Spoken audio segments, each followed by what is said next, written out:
بسم اللہ الرحمن الرحیم۔ سب یاد رکھا جائے گا، سب کچھ یاد رکھا جائے گا۔ تمہارے لاٹھیوں اور گولیوں سے جو قتل ہوئے میری یاد، سب ان کی یاد میں دلوں کو برباد رکھا جائے گا، سب یاد رکھا جائے گا۔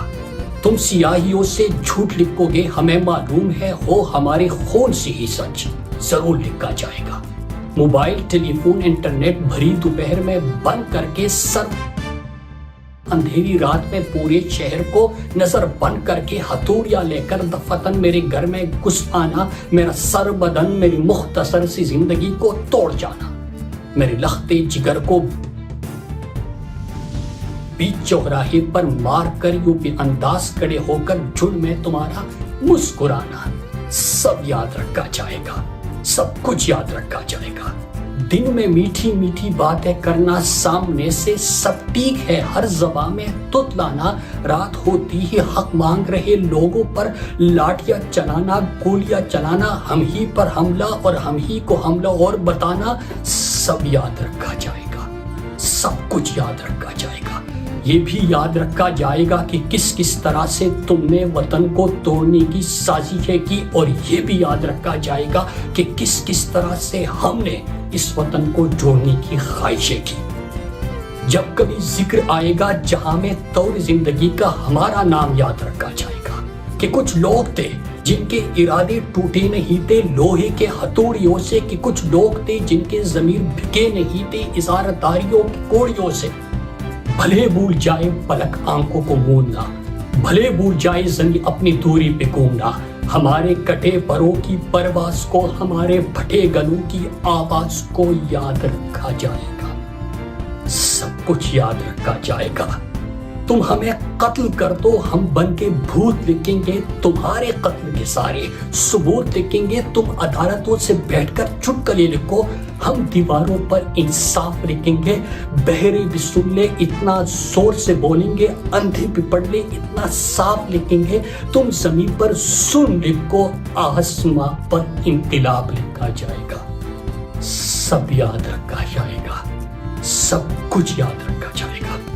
اور جب یاد رکھا جائے گا تو پہلا سوال پوچھا جائے گا کہ شہداء چوک پر معصوم مہر پاکستانیوں پر گولی کیوں چلائی، اور صرف یاد نہیں رکھا جائے گا بلکہ حساب لیا جائے گا۔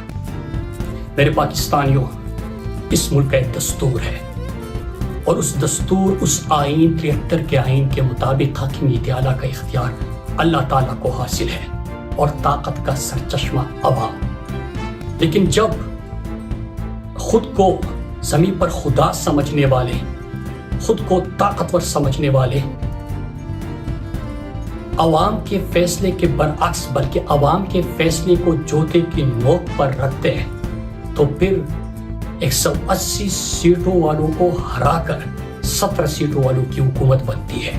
اور جب ایسی ناجائز حکومت بنتی ہے تو پھر اسمبلیوں میں سیاست بکتی ہے، عدالتوں میں عدل بکتا ہے، تھانوں میں قانون بکتا ہے، محافظوں کے ہاتھوں اس ملک کا امن بکتا ہے، اور آخری ستون میڈیا کا اسکرین۔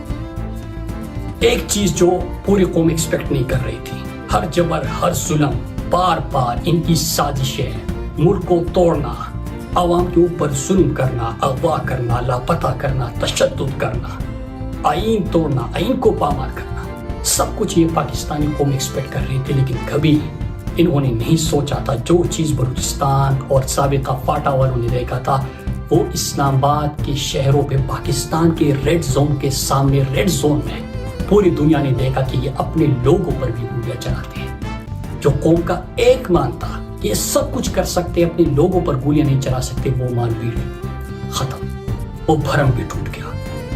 تو اس کے بعد میرے پاکستانیوں، جو چیز ہو گئی ہے تو اس کے بعد کیا نا امید ہو کے بیٹھ جانا ہے، یا یہ جب ایکسپوز ہو گئی تو اب اس ملک کو ایک مرتبہ ٹھیک ہونا ہے؟ کیونکہ اس کو ٹھیک تو ہونا ہی تھا، لیکن بنیاد غلط تھی، طریقہ غلط تھا، چہرے بے نقاب ہونے رہتے تھے، وہ سب کچھ ہو گیا۔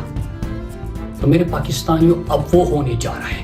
یہ دیوانی قوم کے سامنے آج کہنا چاہتا ہوں، نمبر 1، پاکستان تحریک انصاف کے کارکنان سے سب سے پہلے میں مخاطب کہ جب وہ بھرم بھی ٹوٹ گیا، وہ مان بھی نہیں رہا، تو اس کے بعد ہم نے کیا یہ جو قربانیاں دی تھی، جو جبر سہا تھا، جو ظلم سہا تھا، جو پاکستانی قوم پچھلے رجیم چین آپریشن سے لے کے آج تک پاکستان کا مقبول ترین لیڈر عمران خان، ان کی اہلیہ بشرا بی بی، ان کے اہل خانہ، ان کے کارکنان، ان کی قیادت، خواتین، بچے، بزرگ جو امید کے ساتھ نکلتے ہیں اور یہ اس امید کو توڑنے کے لیے، ختم کرنے کے لیے چادر چار دیواری کو پامال کرتے ہیں، ہر جبر، ہر ظلم کرتے ہیں، سامنے سے گولیاں مارتے ہیں. تو کیا اس کے بعد ہم نے صرف اقتدار میں آنا ہے؟ کیا ہم نے حکومت بنانی ہے؟ کیا ہم نے صرف تمغے اور سندیں اور عہدے اور کرسیاں حاصل کرنی ہیں؟ تو میں اپنے تحریک انصاف کے کارکنان، خاص کر نوجوانوں سے مخاطب ہوں کہ ہم نے صرف حکومت میں نہیں آنا. یہ کرسیوں کے لیے، یہ تمغوں کے لیے، یہ عہدوں کے لیے چیزیں نہیں ہو رہی.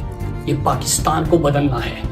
ہم نے، اور آپ کا لیڈر جو قربانی دے رہا ہے، وہ ایک ایسے پاکستان کا خواب ہے جہاں پہ آئین پامال نہ ہو، جہاں پہ پارلیمنٹ کے رغبان نہ ہو، جہاں پہ کسی جنرل کا بھی قانون توڑنا مجال نہ ہو. ایک ایسا پاکستان بنانا ہے جہاں پہ جس کا جو کام ہے، جو آئین پاکستان میں درج ہے، وہ کرے گا. پارلیمنٹ کا یغمال نہیں ہوگا، قانون سازی ہوگی، عدلیہ آزاد ہوگی، میڈیا آزاد ہوگا، سب کو حقیقی آزادی حاصل ہوگی، اور چوکیدار کا کام چوکیداری کرنا ہوگا. ایسے پاکستان کی جدوجہد کرنی ہے. مشکل ضرور ہے، لیکن جس حد تک پہنچ گئے ہیں اس کے بعد اس کو ٹھیک ہونا ہی ہے. نمبر 2، میں پاکستانی قوم سے، اپنے پاکستانیوں سے مخاطب ہوں کہ آپ نے بہت قربانیاں دی. آپ نے جس طرح کے ہزاروں نشان عمران خان کی یاد رکھے، جس طرح عمران خان کے نام پہ اور تصویر پہ پابندی لگی، اب ایک رشتہ بن گیا ہے. پہلے بحث ہوتی تھی مائنس عمران خان، پارٹی کو توڑنا، ان سب چیزوں کی. کوئی شخصیت آیا، کوئی گیا، کوئی کسی نے پارٹی جوائن کی، کسی نے چھوڑ دی. اب یہ بیچ میں کوئی نہیں ہے. پاکستانی قوم اور عمران خان کے ایک مضبوط رشتہ بن گیا ہے، اور رشتہ وہ پاکستان کو ہمیشہ کے لیے ٹھیک کرنا ہے. لیکن میرے پاکستان میں جدوجہد آپ نے جاری رکھنی ہے، اور آپ نے بتانا ہے کہ آپ اس ملک میں کرایہ دار نہیں، اس کے مالک ہیں، اور آپ ہی اس کے بقا کے حتمی ضامن ہے. یہ ملک آپ کا ہے، یہ گھر آپ کا ہے. یہاں پہ آپ کی مرضی کے فیصلے ہوں گے. کوئی فرد واحد یا کوئی بیرونی طاقتیں پاکستان کے فیصلے نہیں کریں گے. یہ حق آپ نے ان سے چھینا ہے. تیسری چیز، سوشل میڈیا والے آئین کا ہر آرٹیکل لے کے آتے ہیں، اور جو یہ خود کو آئین اور قانون سے بالاتر سمجھتے ہیں وہ توڑتے ہیں، اس کا ذکر کرتے ہیں. یہ آپ تو جاری رکھیں گے، لیکن میں اپنے آئس سے فوریت کو کہتا ہوں کہ جب بھی آج سے آپ کے اسٹڈی سرکلز ہو، جب بھی آپ گفتگو کریں، جب بھی آپ کنونشن کریں، تو آئین پاکستان 73 کا آئین ملٹری آئین کی بات نہیں کر رہا جس طرح کے لوگوں کو اغوا کر کے ترامیم کی گئی. آپ نے آئینی حقوق اپنے سمجھنے ہیں، پھر ان طاقتور جو خود کو سمجھتے ہیں ان سے سوال کرنے ہیں، اپنا نشانہ سیدھا رکھنا ہے، ان سے سوال پوچھنے ہیں. اور نہ صرف آپ نے اسٹڈی سرکل میں یہ کرنا ہے، بلکہ میں یوتھ اور ایسیپ کو میں نے ریکمنڈیشن دی ہے کہ اگلے سال سے جو بھی آپ کے کیبنٹ ممبر بنے گا، اس کو آئین پاکستان ہر بحرف اس کو یاد ہو، اس کو اپنے حقوق کا پتہ ہو، تاکہ وہ بہتر انداز میں نمائندگی کر سکے. اور اس کے ساتھ ہی تمام تعلیمی اداروں میں جا کر آپ آئین پاکستان، اپنے حقوق اور اصل مقصد کی طرف، اور پاکستان کے اصل مسائل اور جو خواب ہم لے کے آئے ہیں کہ ہم ایک ایسا پاکستان بنانا چاہتے ہیں، حقیقی آزادی کیا ہے، وہ حقیقی آزادی لوگوں کو سمجھائے، آئین پاکستان سمجھائے. ہر طرح کی لیٹسٹ اپڈیٹس اور بریکنگ نیوز کے لیے ویڈیو کو لازمی لائک کریں، چینل کو سبسکرائب کر کے بیل کے آئیکن پر کلک کریں تاکہ آپ رہیں ہر خبر سے باخبر.